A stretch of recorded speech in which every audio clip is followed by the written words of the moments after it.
Father, and of the Son, and of the Holy Spirit. Amen. 1 John chapter 5 verses 1 to 12. Today is sermon about Jesus Christ came by water, blood, and the Spirit. However, believers that Jesus is the Christ is born of God, and everyone who loves him, who for God also loves him, who is begotten of him, by this we know that we love the children of God.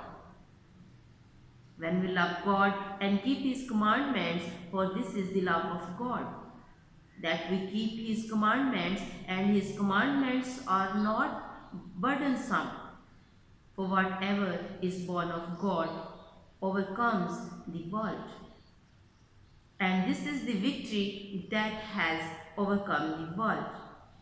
Our faith, who is he who overcomes the world, but he who believes that Jesus is the Son of God. This is he who came by water and blood, Jesus Christ, not only by water, but by water and blood. And it is the Spirit who bears witness, because the Spirit is truth. For there are three who bear witness in heaven, the Father, the Word, and the Holy Spirit.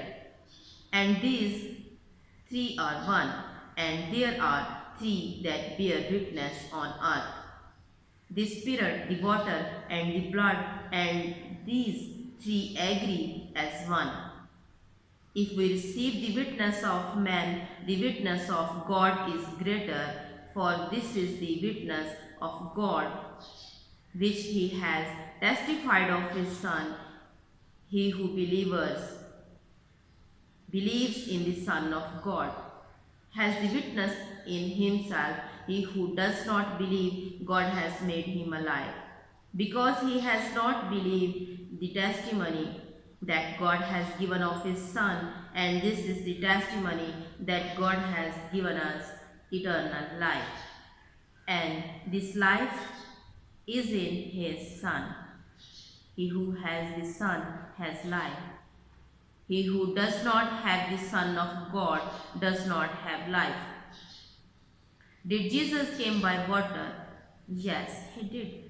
He came by his baptism. The water symbolized the baptism of Jesus by John the Baptist at the Jordan River. It was the baptism of redemption which he took away all the sins of the world. Did Jesus came by blood? Yes, he did.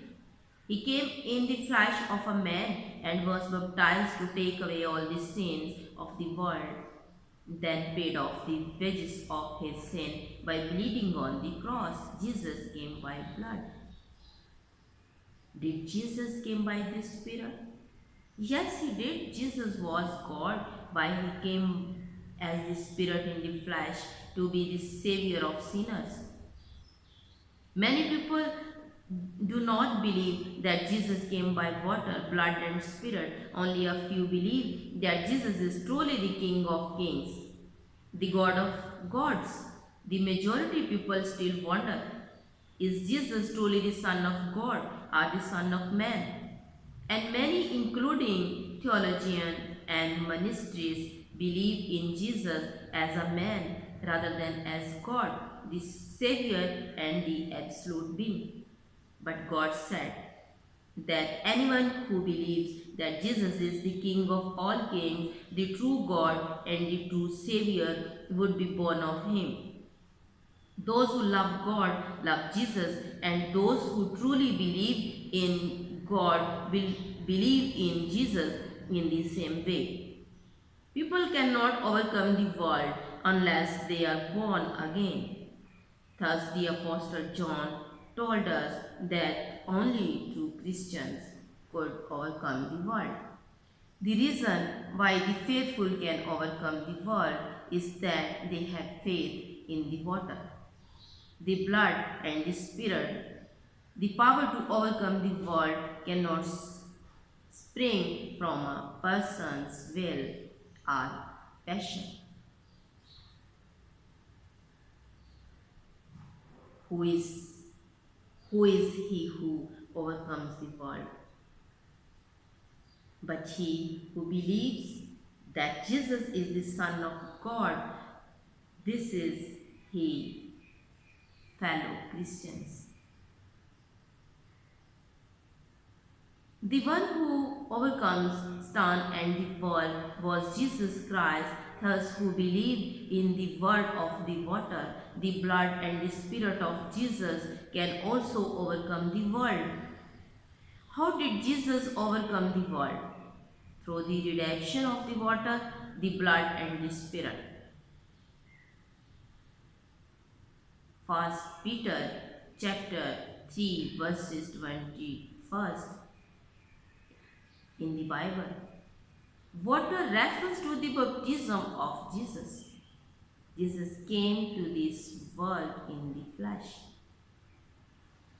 He came to save the sinners of the world. He was baptized to take away the sins of all the sinners and died on the cross to atone for those sins. The blood on the cross refers to the fact that he came to this world in the flesh of a man. He came in the likeness of sinful flesh to save sinners and was baptized with water. Therefore, Jesus came to us by both water and blood. In other words, he took away all the sins of the world with both the water of his baptism and the blood of his death. How did Satan rule over the world? Satan caused humankind to doubt the word of God and planted the seeds of disobedience in their hearts. Satan tries to turn people into his servants by deceiving them into disobeying the word of God. However, Jesus came into this world and blotted out all their sins with the water of his baptism and his blood on the cross. He overcame Satan and blotted out all the sins of the world. This occurred because Jesus Christ was the Savior of sinners.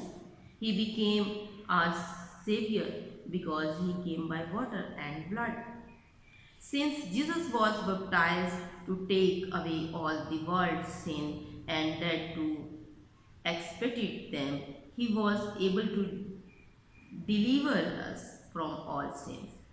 Because Jesus was baptized in the Jordan River by John the Baptist, the representative of all human beings, all the sins of the world were passed on to him. Jesus gave his life on the cross for the wages of sin. He overcame the power of Satan with his death and resurrection. Jesus paid the wages of all our sins with his death. The Apostle John said that redemption is not just of water, but both of water and blood. Therefore, Jesus had taken away all sins and removed our sins forever. All sinners would be saved from sin by believing in him and being faithful to his words. When Jesus came down to the world, he not only took away our sins, but he also paid them off by bleeding to death on the cross. Amen.